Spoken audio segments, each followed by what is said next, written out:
éclaircissements. Puisque nous n'avons pas beaucoup de temps, donc on va faire le développement. Je voudrais simplement vous poser cette question.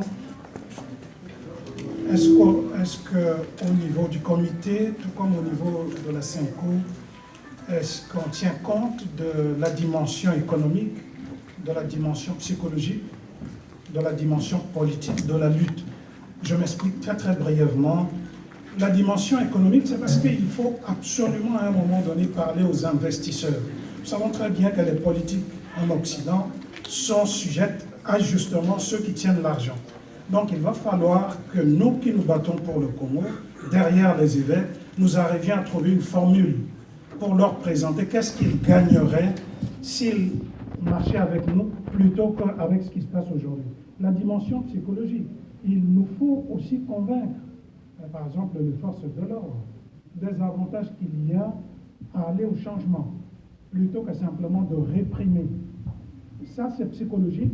Si simplement on leur montrait qu'est-ce qu'ils gagneraient en argent dans un système normal, probablement que quelque chose changerait.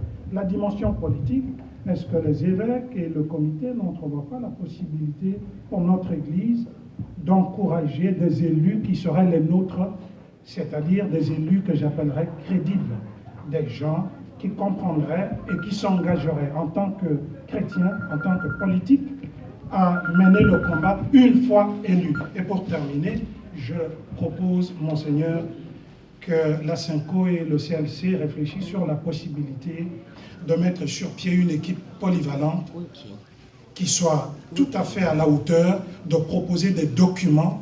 Et il y a énormément de Congolais, j'en suis profondément convaincu, qui sont non seulement compétents, mais qui sont prêts, qui ne demandent qu'à se mettre à contribution pour produire ces documents qui pourraient éventuellement vous servir dans votre périple.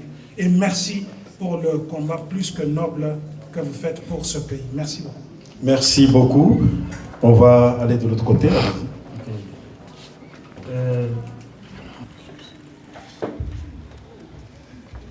À propos des élections, en 2006, M. Jean-Pierre Bemba, c'était inacceptable.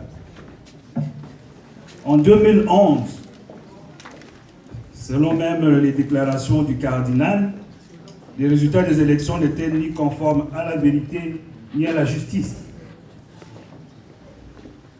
À l'accord de Saint-Sylvestre, je pense que vous avez bien dit que le président n'a pas respecté cet accord. Il a même torpillé. Est-ce qu'on peut encore compter sur le président Kabila pour qu'il y ait des élections en 2018? Merci. C'est terminé, merci. Troisième question, s'il vous plaît.